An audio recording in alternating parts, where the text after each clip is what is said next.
Glad you're still with us. Let's get on with the conversation. We have three of our guests for now, excluding Martin. As soon as he comes in, we will bring him in. Okay, Professor Amusan, let me start with you and just get your perspective. Attacks were had in 1994, just barely months after the Declaration of Independence. And then we had that spillover. We had it in 1998. We had it in 2008, on and on until we have this case. I want you to give us your honest assessment of whether it is a governance failure or a law enforcement problem that has led us to this point.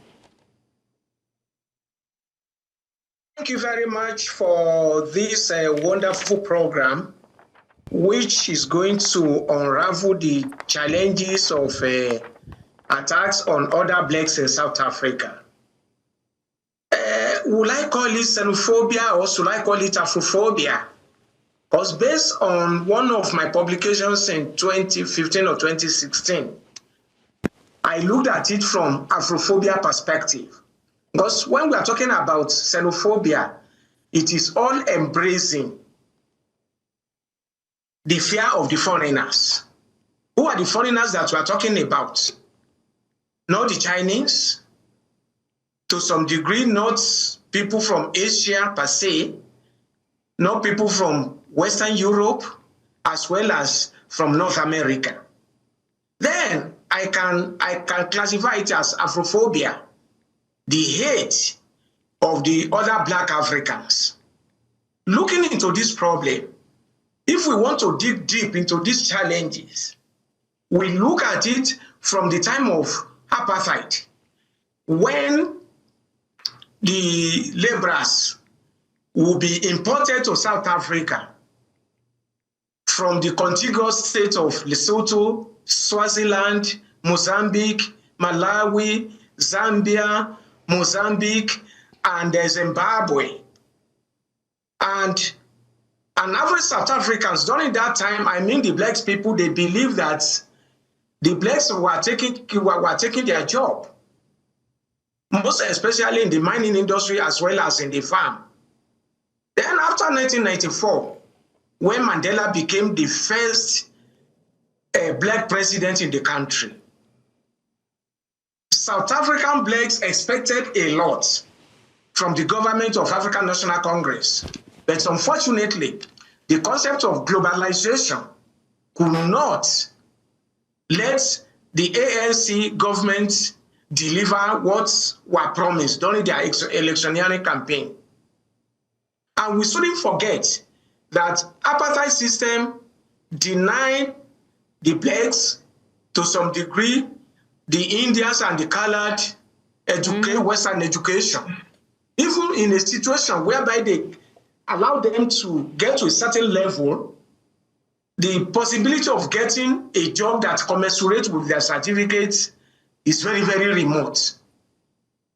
So on getting to the issue of 1994, people expected a situation whereby everybody will be fully employed. But forgetting that there are some jobs that were specialized for the specialists. Sir, I'm sorry to interject. I would appreciate if you could just maybe make it, because a lot has to be unpacked today. So I wanted you to just confirm your position in the thinking, whether all of this is a failure of governance or more of a law enforcement agent, and perhaps what led us to this current situation that could have been avoided. It is both. Failure from government, most especially in the area of service delivery. That one is very, very important. When you compare South Africa of 1994 to what we have today, you realize that there's epileptic supply for electricity, there's no job, and government does not care about the majority blacks who are employed or are unemployed. Agreed, there's a program of social welfare for the people. But the amount of money given to them is not enough to take care of the family. That is one. Another problem is the issue of the security in the country. Let's just because the police in South Africa were not properly trained in order to know the basic right of everybody in the country. All right, Prof, let's bring in other guests and also get their opening statement. Let's start with Mr. Vawda. Did I get that, please? Or you'd rather we go with Abdullah? Just talk to us quickly about that national action plan against xenophobia that was launched in 2019, the same year of the attacks that I mentioned in my introduction. It's been 7 years. What has it actually achieved? Is it still in relevance, or we always have this situation when there is a situation like this, an action is taken to allay fears, and then it's back to status quo? And Professor has correctly termed it Afrophobia. And regarding the national plan, there has been no arrest or prosecutions leading to impunity. And that is the status quo at the moment. In sum, it is a recurring nuisance in South Africa, this Afrophobic violence, targeting foreign shopkeepers, and always without impunity and strict laws and the national plan not being implemented, it will keep, unfortunately, recurring. And sadly, rather than white immigrants, it targets fellow Black Africans. And the President Ramaphosa again on Freedom Day said in a video that we cannot be driven by hatred towards others, he declares. And so many years later, same speeches and statements later, we find that South African laws and authority are not doing enough to bring the situation under control. So this recurring nuisance is a persistent human rights crisis and also a human rights violation. And unless and until countries like Nigeria and its ambassadors recalled ours, there needs to be serious diplomatic talk. And as you correctly said, it keeps recurring from 94, in 2008, 2015, 2019, but largely politically driven. So maybe at the outset to mention that groups and movements such as Operation Dudula and March and March appear to be driven with a political agenda. They never march against white monopoly capital. For example, to stop Glencore from exporting coal to Israel, which sustains a genocide. Instead, their fury is reserved for Somali spaza shopkeepers, Nigerian, Zimbabweans, etc. All right. And so, yeah, at the outset, and in summary, to say that the laws are not strict enough, they're not being implemented, and the stalk of this plan has just been going on for years and years. Mr. Balogun, across 3 decades, not a single major organizer of mass xenophobic violence has been prosecuted. In February here, the Zulu King publicly used this law for foreigners, echoing comments his father made in 2015. My question would be, when traditional authority, political parties and vigilante movements, have we seen, all amplify the same message, does the impunity of non-prosecution explain why this violence keeps returning? And what must the South African government do in this regard? Oh, thank you very much for having me. Well, I quite agree with you that the political will is not... we are not seeing the political will, especially from the South Africa end, because that's the center of the theater of these absurdities. You recollect, I think you made allusion to it during your intro, the early warning signal signed in, I think, 2019 in South Africa, the MOU, especially between Nigeria and South Africa. Up to now, I mean, from South Africa, and it was not implemented. During the lifetime of late President Muhammadu Buhari, the vice president then, Professor Yemi Osinbajo, led a powerful delegation to South Africa, met with the South African counterpart and a diplomatic shuttle on this matter. Nothing came out of it. The then Minister of State Foreign Affairs also led another delegation, Ambassador Suberu Dada, met with the officials of South Africa. Nothing came out of it. Presently, as at yesterday, the new Minister of Foreign Affairs, Ambassador Bianca Odumegojuku, met with the acting High Commissioner for South Africa. And you can see they are just explaining it away.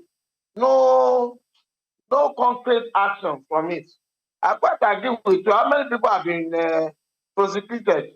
Of course, they told us they have arrested some people, but then how many people have been prosecuted or jailed because of it? No. Can you do you know that?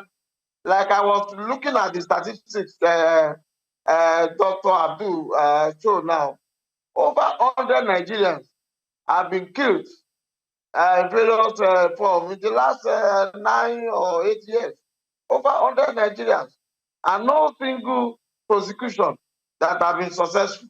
So I quite agree with you. The political will is not there. The South Africa, the security and all the rest. I mean, Nigeria is not impressed by the action they are taking. We have we did 2 or 3 evacuations from South Africa. I mean, why? We have both African brothers. So I quite agree with you.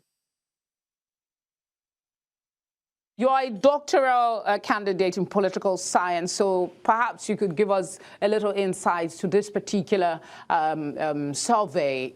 One shows that 73% of South Africans now distrust African immigrants, and that is up from 63% 4 years ago. Remind us what you believe is driving that shift, and if it is possible to get it reversed. Thank you for having me on your program, and thank you for bringing me in this wonderful panel. Yes, I think the narrative that foreigners are stealing jobs and are responsible for the rate of crime in South Africa has been sustained. And when a lie is being, sorry, maybe for lack of a better word, when a lie is being told for a very long time, it becomes the truth. So there is this belief that foreigners are taking their jobs in South Africa, and there is no statistical evidence to prove that, verifiable statistical evidence to prove. And when you have the rate of service delivery in the country going down as we have it at the municipal level, and you equally have jobs at the level of South Africans not having it, again, the foreigners become the scapegoat. Is it true that foreigners are actually taking South African jobs? The statistics doesn't show that. And the truth of the matter is that it is the other way around. For every businesses that foreigners establish in this country, they provide employment opportunity to South Africans and equally pay tax to the government. But this narrative is not being put out there for, I think I like the way Prof captures this, the conceptualization he brought in to his discussion, moving it away from xenophobia to Afrophobia, because we've not seen these attacks on, non-Africans. These attacks have been directed more on Africans, so to speak. And the attention has been taken away from the owners of capital who actually control the economy in South Africa here. Actually, so I think the reiteration of the fact that foreigners are taking the job and their jobs in South Africa, and the government, and the point that the last speaker mentioned about lack of political will, actually, it's a problem, because this can be solved at the level of governance, not necessarily at the level of Africans taking the job of South Africans in South Africa. Because when you talk about service delivery, it's still at the governance level. If you talk about unemployment, it's still at the governance level. So my take is that there is a failure of the governance And again, is the concern of South Africans that there are illegal immigrants in South Africa not a legitimate concern? It is a legitimate concern. You have asylum seekers who come into the country and turn out to be economic migrants at the end of the day. You can't blame this on foreigners who come in. I think this should be at the doorstep of Home Affairs. Have they done their job? That is for Home Affairs to answer. True. So there are migrants who are here legitimately contributing to the economy of South Africa. And I think if this is not addressed properly, it is going to create a dent on South Africa's image internationally, especially at a point where South Africa is a backbone of BRICS, as well as its role in terms of the Palestinian crisis and all of that. This is a direct opposite of what it preaches internationally that is happening internally. Okay, let me come back to you, Prof, before we go on a break. I want you to speak to Mr. Ihembe mentioned it, the president's response, the governance aspect of it. And we know that President Ramaphosa has condemned the violence. He did this on Freedom Day. But his government has also repeatedly scapegoated migrants in its own rhetoric. Can you credibly condemn what you have helped normalize, Prof? Yeah, thank you very much. You know, the problem with South Africa is the issue of the South African Constitution of 1996 as amended. Agreed, there's human rights, but to what extent can we stress this concept of human rights without thinking of its impact on other people? You have every right to protest. But a situation whereby you go to hospital, public hospital, ejecting foreigners out of the hospital, is that a right to protect the Black South Africans? And when you go to any higher institution in South Africa, if you don't find foreigners as professors, associate professor, or senior lecturer, please don't stay in that university. Most especially people from Nigeria, from Ghana, Zambia, Zimbabwe, and some other African countries. These are the people that are building the future of the country. And when you look into the issue of economic development, there are so many other African citizens that are having a very big businesses in South Africa, and they are employing South Africans who are working for them. So a situation whereby you are closing foreigner shops, who do you think, do they have the wherewithal to get, to pay shops if they are able to, if they have the opportunity to have shops in South Africa? I stayed in South Africa for years, more than 3 decades. So what I'm trying to say is that the government should come up with a policy whereby there should be a distinction between documented and undocumented foreigners in the country. There are some people who have right to vote in South Africa, and immediately they know that you are not speaking the language or you don't speak it properly. They don't want to know. They believe that you are an undocumented non-South Africans. And there is no country that doesn't need immigrants. Go to America, go to Britain, go to so many other countries. So what I think is that this thing is being politicized among the politicians. And this thing usually comes up when election is about to come. True. Forgetting that some non-South Africans can equally vote. Yes, that has been corroborated. That comment has been corroborated by Nigeria's own foreign minister about, you know, it being this attacks coming up at specific periods of time. But let's take a little bit of a caveat now and see what's happening here in Nigeria, because currently 2 Nigerians, Amamiro and Nemeka, died in April following their encounters with South African National Defense Force and the Metro Police there.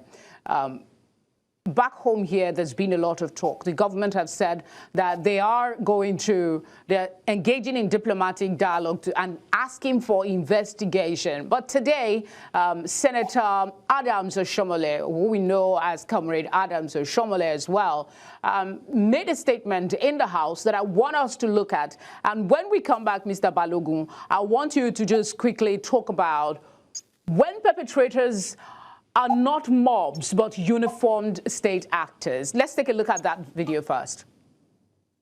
To revoke the DSCV, which is also a South African company that is cutting away millions of dollars, even abusing, resorting to practices that will not even be accepted in South Africa. I don't want this Senate to be shedding tears, to sympathize with those who have died.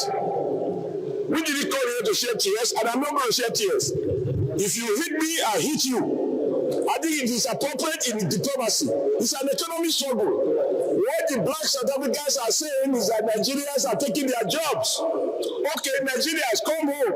I take over the job of MTN. Nigerians, come home. I take over the job of DSCV.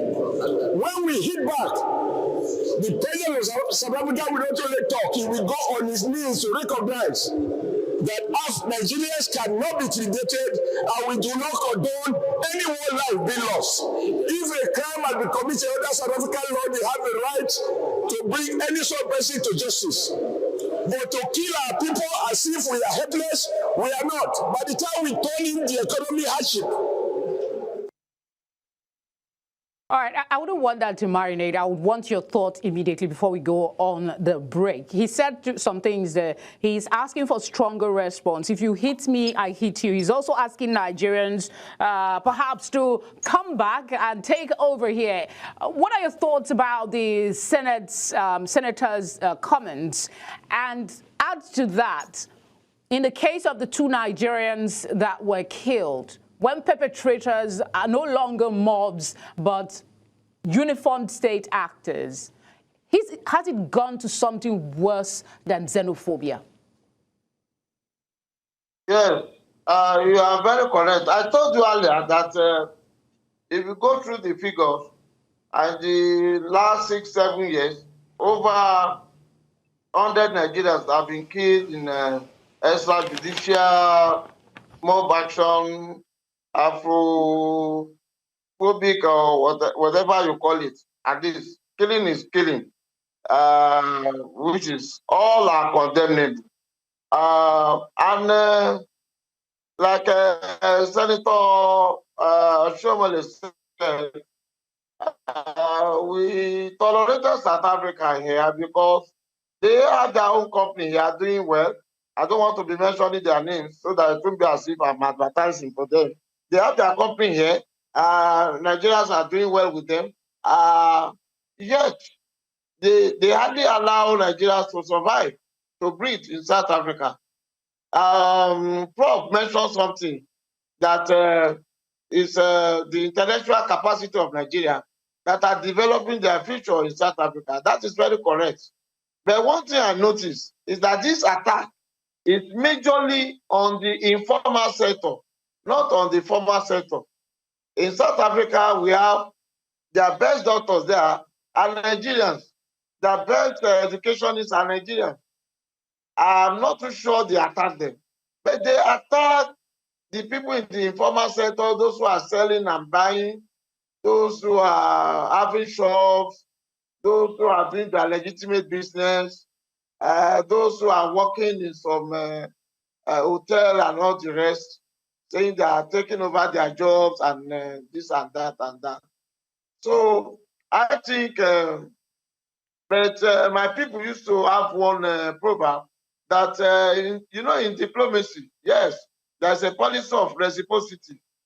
But in this case, are we now saying Nigeria should be killing, attacking South Africans who are in Nigeria? No, we will not do that. We will not do. We are giant of Africa. We will continue to use diplomacy. We will continue to judge. Yes, we will get to the end of this matter. All right.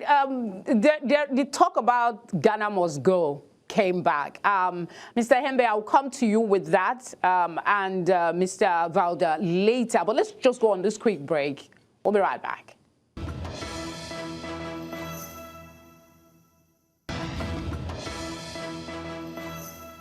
Thank you for staying with us. When we started this conversation, Professor Amusan talked about some of the concerns after apartheid was eradicated and South Africans got their independence. There were concerns about the economy, employment, and issues like that. And in these attacks that we're seeing in South Africa, a parallel is being drawn. They're saying, oh, no, Nigerians have also at some point chased out foreigners in quotes, because these are Africans as well. Some analysts have noted that thousands were moved from Nigeria, Ghanaians, in 1983, in circumstances that a lot of people also condemn. There's a particular bag that we still call Ghana Must Go today as a result of that incident. Mr. Ihembe, I want you to speak to this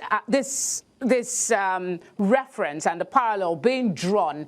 Does it question Africa's moral core and the authority to condemn what's happening in South Africa at the moment, or is just an excuse for this unchanging behavior in South Africa?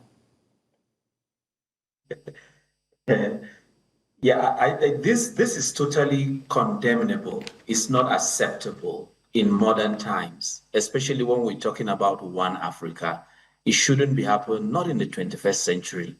Yes, it was unfortunate that the Ghana Must Go happened in the 1980s, but people who speak about Ghana Must Go forget to mention the first that happened in the 60s when Nigerians were expelled in Ghana. But at least I can tell you for free, not because I'm a Nigerian, I know this for a fact that Nigerians would never blink an eye that foreigners are their problem. We don't care. Even when you live in my village, I know there are Ghanaians who live with us. There are Senegalese who live back home. I'm talking about Ushongu. I'm from Ushongu local government in Benue State. We see foreigners, Cameroonians, so it's not an issue to us. We're accommodating people.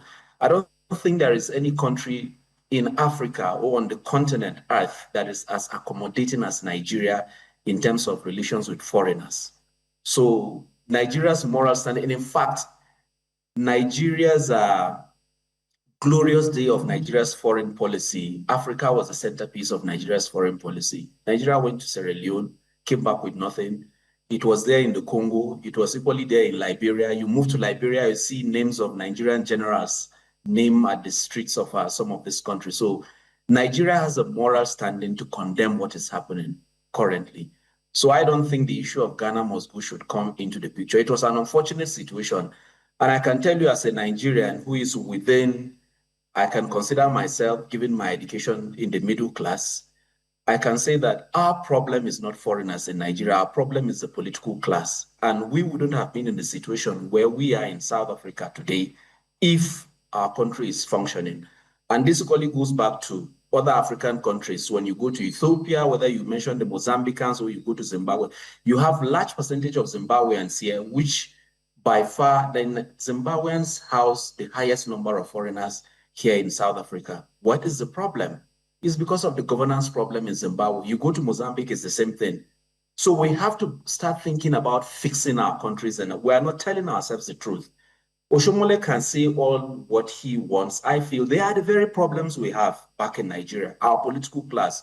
Our problem is from our politics. If Nigeria was okay, we wouldn't have been jumping around Africa looking for, most Nigerians you find here, they are economic migrants, so to speak, even the ones that are not properly documented here. So I don't think the route Oshomole is mentioning is a proper route to take in modern times. Diplomacy should be taken. And South Africans don't know how much their companies make in Nigeria. For instance, the other speaker said he doesn't want to mention, I think it's proper to mention, the biggest market MTN has in Africa is Nigeria. And if the government knows how much MTN milks out of Nigeria, it will kill to preserve MTN in Nigeria. These are the things South Africans don't know. Which is the biggest market for multi-choice in Africa? It's still Nigeria. We can go on and mention. These are the cards that the South African governments have to take into consideration to think whether it can address this problem or the route of strained diplomacy that will see MTN out of Nigeria and will cripple the South African economy is better for it. This is the kind of things you discuss at the level of diplomacy. And I think I must confess, as a Nigerian, I will speak, we don't have people at the level of foreign policy who understand foreign policy properly to engage with South Africa. We lost it after Obasanjo. The Jonathan administration was a disaster. Buhari was a colossal disaster. This current administration is a colossal disaster. We don't have the right people to engage South Africa at the level of diplomacy to solve this problem. Even as a non-president, Obasanjo is doing a better job in pushing businesses. Recently, I saw him in Burundi with Aliko Dangote. So we don't have it at the level of foreign policy to be able to engage South Africa. Neither do other African countries have that. So we have to fix our countries. While I agree with you, and I'm sure a lot of Nigerians and Africans will, that we have a problem with our political class, saying that fix your country and people will not have a reason to leave, it's not totally, some would argue that, I mean, people are genuinely free to move around the continent and go wherever they want. We have the African Continental Free Trade Area that encourages mingling, intermingling of Africans. But I'll just leave it there. Let's go to Mr. Vawda. I know I would want to pursue, but I mean, everybody needs a minute to speak their mind. Talk to us about the unemployment. Still trying to stay with the theme of maybe understanding what is driving all of this. Roughly 33% is unemployed in South Africa. Is xenophobia a genuine response to economic pain as is being touted, or is it the government's most convenient distraction? Because this question keeps coming up. Government response, security challenge, policy issues when it comes to xenophobia. Thank you, Felicity. Most undocumented immigrants live in the same squalor as their fellow South African unemployed neighbors, as you mentioned, with a high unemployment rate. But this time around, and previously as well, xenophobia or attacks on migrants seems to be an electioneering or political stunt that gone horribly wrong. It's never driven by the ANC. It's never been ANC policy. They've always condemned it. Yes, they've been very slow. But this time around, we had groups affiliated to other political parties, and as we get closer to the November elections, they're trying to always ride on some patriotic ticket. And this time around, unfortunately, it resulted in the deaths, and unfortunately for the government, complicity of official defense and police force. So this compounds the problem. In South Africa and Nigeria, they need each other. With the two biggest economies, we can't let this get out of control. And obviously, the real threat is not a Somali shopkeeper or a Nigerian business person. The threat is people squabbling over minor political issues, and unfortunately bearing the brunt are African migrants. So as South Africa needs to grapple with this legislation, it's also said that the Human Rights Commission findings were ruled to be not legally binding. So this added a big blow to all the xenophobia work that they've been doing in support of migrants.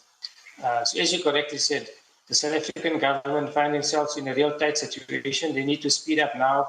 They need to make arrests. They need to show and share with other countries the actions they've been taking. And I mean, defense force soldiers, serious violations, they should be tried. We're not seeing any of this. What we're seeing, and myself, as a South African, a product of migration. South Africa's migration history goes back to prehistoric settlements, the Bantu expansion, European colonization, always massive labor movements. And as a modern country in Africa, it will always attract people from other nations. But we should not let political actors and civic movements escape immunity. I think that's the biggest problem. If it means that And they are. We see this on the ground. There's anti-xenophobia movements who are challenging March and March, challenging Abdullah. And yes, their leader has been charged with incitement previously. So this is largely groups that need to be brought under control urgently. Prof, I'll come back to you with this one. Responses have been in droves. I want to take on the African Commission on Human and People's Rights. They have formally condemned South Africa for what's happening. The UN Secretary General has also spoken. Is international pressure alone ever enough to change behavior?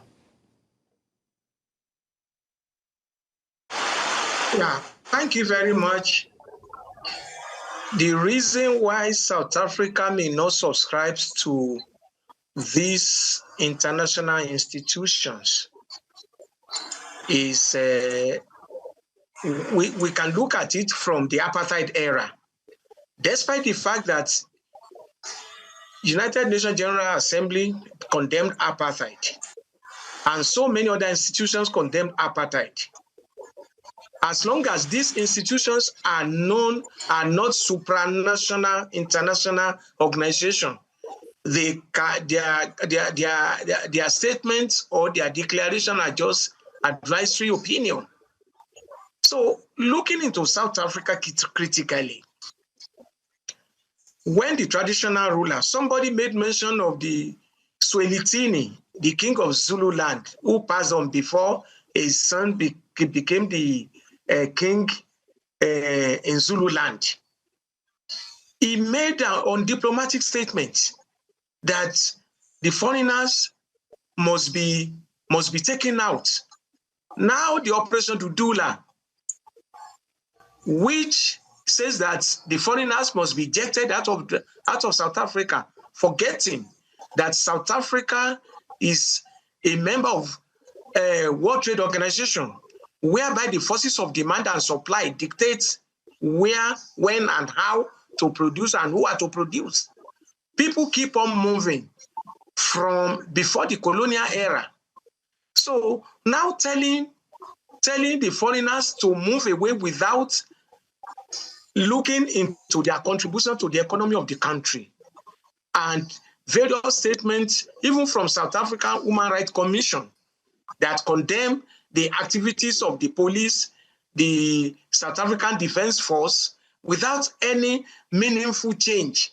So when you look into the protests of this disgruntled elements within the country, why can't government take a decisive step about it?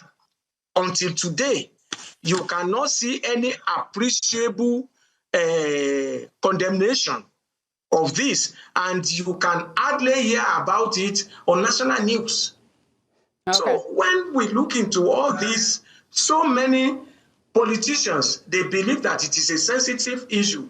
And, you know, politicians during election, they can go to any length in order to win election. And one of the ways of doing that is to subscribe to their electorate. Right. So those are the challenges that we're having in South Africa. Mr. Balogun, Nigeria recalled its ambassador after the 2015 attacks, and then relations normalized. We had another attack, and the attacks kept coming. A new MOU on early warnings was signed not too long ago. The attacks are still here. At what point does diplomatic engagement become a cycle that provides cover for inaction on both sides?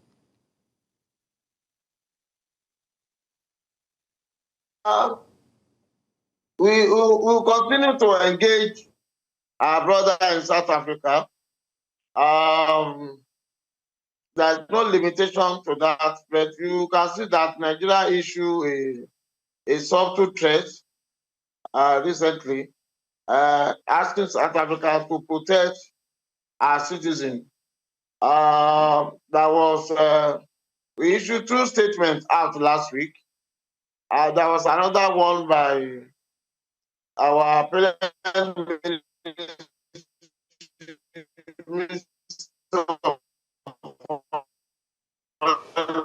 Okay, I think we have a bit of network issue with that. Mr. Ihembe, if you can take on that question quickly. Come again with the question. Okay, I was talking about the fact that Nigeria has been going back and forth with South Africa on the issue of this xenophobic attack. I mean, relations at some point will withdraw services, ambassadors to that place, and then we bring them back, we sign MOU and all of those shenanigans. The attacks keep coming. So the question is, at what point does diplomatic engagement become, you know, a hurdle that provides cover for inaction on both sides? Okay, I think I wouldn't subscribe to the situation whereby ambassadors will be recalled for both countries, from both countries, whether Nigeria or South Africa. I think diplomacy is the way out of this problem. And there should be commitment on the part of the South African government. And again, we, on the part of the Nigerian government as well, we have to get to talk to our nationals who are here to be law-abiding. And when I mean law-abiding, recently I'm sure you are aware of what happened with the coronation. Some of us, we frowned at that vehemently. You don't come to live in a people's society and want to impose your culture. We felt that was the trigger. Even though elections are coming, that happened, and then shortly now we're beginning to have this thing. We felt it was uncalled for. It happened in Ghana and then here again. We shouldn't get to the level where ambassadors will be recalled. It would help Nigeria, neither would it help South Africa. But the diplomacy route should be sustained. And the early warning sign, in my view, was not properly, you know, maybe attention was not paid to it. If attention was paid to it, this diplomatic engagement would have been there. Pretoria would have engaged with Abuja. What can we do to address this problem? And maybe I should mention this because I've had personal experience. Prof said he has lived here for almost 30 years. I've lived here for almost like 6 years. What you see on the street currently is not a reflection of what all South Africans are. This is from me, you can't dispute it. It's not what all South Africans are. The problem is that those who are against what is happening on the street are not voicing it out. South Africans are, recently I have a very good experience with a couple of them. Not all of them are in support of what is happening, but the problem is that majority are not coming out to clearly, you know, distance themselves from what is happening. We're out of time, Mr. Ihembe. I'm sorry, but we're out of time. I'll just give 30 seconds to Mr. Vawda for his concluding thoughts on this whole issue of xenophobia. Okay, I understand we've lost him, but that's the much time will actually permit us for this conversation. I want to thank you very much, Professor Amusan, for speaking with us, Mr. Balogun, and of course, Mr. Vawda, and then Mr. Ihembe. Thank you all for your time and the insights you've provided on this very sensitive subject.